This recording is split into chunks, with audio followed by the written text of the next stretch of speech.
Nous sommes en mai 1831 à Kirtland, et le nouveau converti Levi Hancock est confus. Il y a l'église, et il y a le clocher. Il ouvre les portes et... il y a plein de gens allumés. Des choses étranges se passent avec un certain nombre de jeunes anciens de l'église. Certains ont des manifestations extravagantes de l'esprit, parlent des langues bizarres, prétendent posséder l'épée de Laban, tombent au sol ou font semblant d'être un serpent naviguant vers les Lamanites. Que se passe-t-il donc ?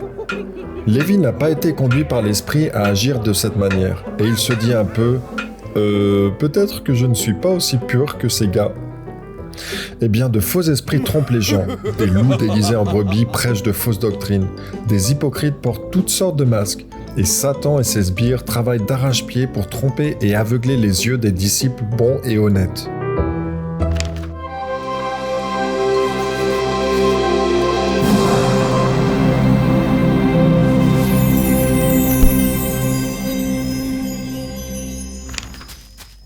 Quand Parley P. Pratt revient dans l'Ohio avec un rapport sur la mission auprès des Lamanites au Missouri, il est stupéfait par la croissance incroyable de l'Église depuis son départ.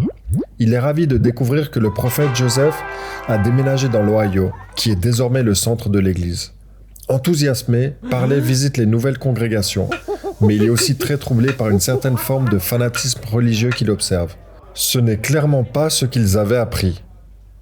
Alors, Parley et d'autres anciens voyageurs discutent du problème avec le prophète. Joseph était lui aussi troublé par cette situation et reconnaît humblement qu'il a besoin de mieux comprendre ce qu'il faut faire. Les anciens prient avec lui pour demander au Seigneur des éclaircissements sur ses esprits et manifestations, et ils apprennent que Satan envoie ses faux esprits pour tromper et les détourner de la vérité. Le Seigneur leur enseigne aussi que grâce à la prêtrise et à l'Esprit de Dieu, ils peuvent discerner et résister à ces faux esprits. Il donne ensuite aux anciens le pouvoir de résister aux influences mauvaises, tant qu'ils restent humbles. Armés de cette révélation puissante et avec la direction claire du Seigneur, les anciens visitent les diverses congrégations, réprimandant ces faux esprits d'une voix forte, puis enseignant aux membres comment mieux diriger leurs réunions dans l'esprit de vérité. Le Seigneur précise ensuite qu'une partie de la tromperie vient des hypocrites, qui donnent plus de pouvoir à Satan et à ses sbires.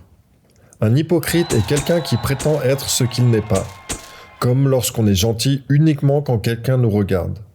Oui, un hypocrite est quelqu'un qui adopte une fausse personnalité ou un masque dans différentes situations. Soyons clairs, on ne parle pas ici d'un masque de confinement, d'un costume d'Halloween, ou même d'un acteur sur scène, qui est totalement cool d'ailleurs. Non. On parle de quelqu'un qui agit d'une manière à l'église, mais porte un tout autre masque au travail ou lors d'une fête. Agissons-nous différemment en famille qu'en public ou avec nos amis ? Souvenons-nous que le Seigneur connaît notre véritable identité, donc nous n'avons jamais besoin de faire semblant d'être quelqu'un d'autre.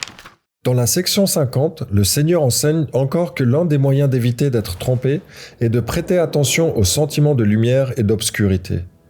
Nous savons que la lumière vient du soleil, mais elle vient aussi du Fils de Dieu, Jésus-Christ, la lumière du monde. Ce qui vient de Dieu est lumière, et en restant proche de Dieu, nous recevons plus de lumière qui grandit de plus en plus jusqu'au jour parfait. Les ténèbres, en revanche, ne nous édifient pas, car elles ne viennent pas de Dieu. Alors, comment se débarrasser des ténèbres et obtenir plus de lumière ? Ce n'est pas en recherchant les projecteurs. Désolé l'acteur. Mais en faisant attention à ce que nous faisons lorsque nous sommes seuls, ou sur nos téléphones.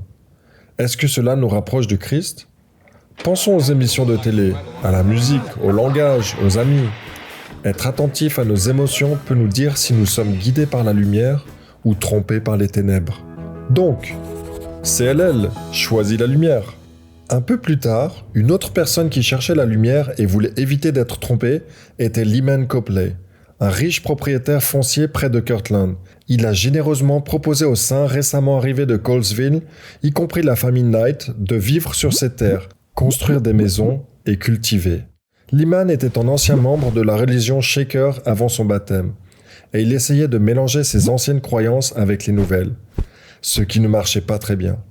Les Shakers croyaient que le baptême était inutile, qu'il valait mieux rester célibataire que se marier, et que la seconde venue du Christ avait déjà eu lieu et qu'il était apparu en tant que femme.